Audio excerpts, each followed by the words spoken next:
Et pour la vie, il nous dit qu'il faut passer de bonnes vacances et pour les passer, il faut juste de gestes assez simples pour éviter des accidents, des maladies et bien d'autres choses, n'est-ce pas, Joseph?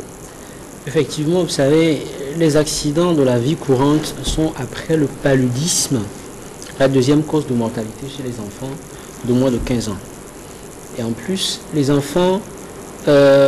chez les enfants, plus de 2 accidents sur 3 se déroulent durant des jeux de loisirs. Donc voilà, et vous savez que pendant les vacances, les enfants se rattrapent d'une certaine façon parce qu'il y a eu des activités qui ont été abandonnées durant toute l'année de travail. Le sport par exemple, le bricolage, le jardinage, le travail au champ pour nos frères et sœurs qui sont dans les campagnes à l'intérieur du pays. Et voilà autant de raisons pour qu'ils apprennent ou pour que vous rappelez les règles de sécurité élémentaires Voilà. à ce sujet. Et effectivement. Et la première consigne que nous donnons aux parents, parce que après tout, ce sont les parents qui sont les gardiens des enfants. Et donc la première consigne que nous donnons aux parents, c'est la vigilance. Ce n'est peut-être pas très utile de le rappeler, mais il faut plus de vigilance, surtout pendant les congés. Et nous avions toujours dit ici que les parents ne doivent pas lésiner sur la possibilité de répéter les messages. Parce que pour les enfants, les interdits tout court ne marchent pas. Et quels sont les messages que les parents doivent régulièrement répéter? Eh bien, le message, d'abord, quand le parent sent des accidents, sent le risque d'accident, par exemple, un enfant qui fait comment on appelle, les enfants qui font les jeux de glisse, de glisse et les chaussures avec des roulottes en dessous, les enfants qui font ce genre de jeu, par exemple, qui sont super enfin, qui sont porteurs de risques lorsque l'enfant ne maîtrise pas bien son sport, eh bien, le parent lui rappelle très souvent de faire attention, de porter de casque, de porter des genouillères, de porter des coudières par exemple. Et nous disons que le parent ne doit pas se lasser de répéter ces messages. Ce qui voudrait dire que si les parents ont accepté que les enfants fassent de ces jeux dangereux, les parents doivent aussi mettre à disposition de ces enfants des protèges. Des protèges, absolument. Des protèges, parce qu'il suffit pas de laisser la liberté aux enfants d'aller jouer, mais il faut un minimum de mesures de prévention pour éviter que des accidents n'arrivent. Alors pour les plus petits, il ne faut jamais laisser un enfant de moins de 8 ans dans un endroit mal ventilé, par exemple dans une voiture ou dans son bureau. Pourquoi? Parce que les possibilités d'asphyxie sont accrues.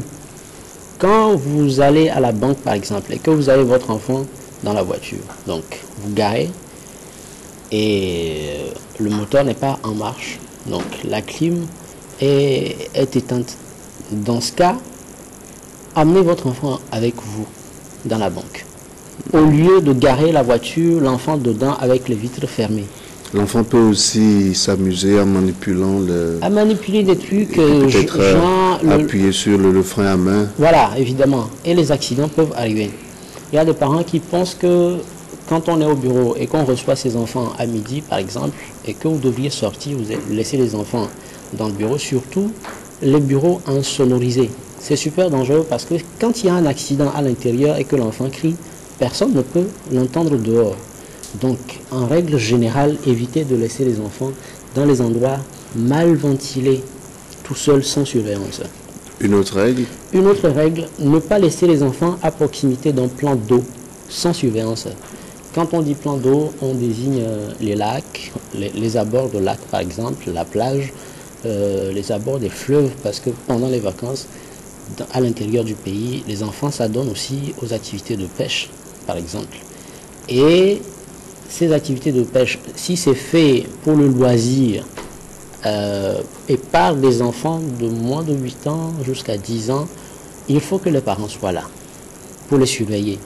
Si c'est pour la natation, si les enfants y sont pour se baigner par exemple, il faut que le parent soit à côté et il faut que les enfants soient munis de bouées de sauvetage ou de brassards et le parent doit être permanemment à côté et le regard sur ses enfants. On peut donner un exemple de ceux qui pourraient aller en vacances à Nyekonakwe ou à côté de la lagune de Lomé, quelque part à Baie. Et donc ces enfants-là, il faudrait leur dire de ne pas surtout s'approcher de la lagune. Effectivement, c'est pour ça que nous disons que le message doit être permanent. Mais quand on dit ne pas s'approcher de la lagune, pourquoi? C'est ce qui manque des fois. C'est pour ça que nous disons les interdits tout seuls ne marchent pas. Il faut expliquer à l'enfant quels sont les risques qu'il prend. Et si demain il faut répéter le même message, dites-le et expliquez les dangers. Expliquez les dangers parce que l'interdit, ça tente l'enfant. Quand vous dites tout simplement ne fais pas ci, ne fais pas ça, l'enfant est tenté de le faire.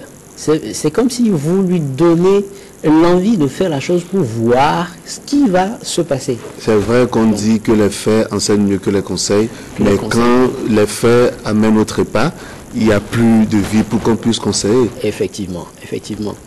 Et l'autre consigne, c'est aux parents, il faut se méfier du soleil. On a tendance à croire que nous sommes sous des cieux bien ensoleillés et que nous, les Africains, on ne risque rien avec le soleil. Mais les plus petits, quand ils sont exposés au soleil, ça peut porter atteinte à leur santé, surtout aux yeux et à la peau. Ça peut être super dangereux, les coups de soleil. Et donc, dans ce cas de figure, qu'est-ce qu'on doit faire? Alors, surtout entre les heures les plus chaudes de la journée, de 11h à 16h. De 11h à 16h, évitez de trop exposer les tout petits au soleil. Ou au pire, tu dois porter les lunettes. Porter des lunettes, ou des casquettes, des casquettes, voilà. Donc, pour les plus grands, les jeunes, il faut leur dire de ne jamais, vous savez, pendant les vacances, l'un des accidents qui arrive le plus aux plus jeunes, aux plus grands des jeunes, c'est-à-dire aux adolescents, oui, c'est la noyade. La noyade dans les piscines, dans les lacs, dans les fleuves. Donc, leur dire les risques de la baignade sans attention.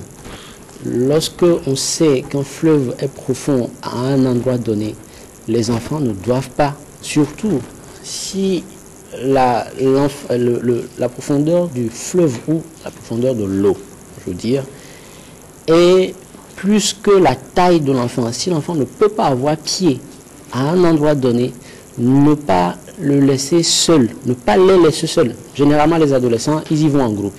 Donc, ne pas les laisser s'y rendre. Surtout, vous savez, quand on parle de villages de l'intérieur du pays, ils n'ont pas de bouée de sauvetage.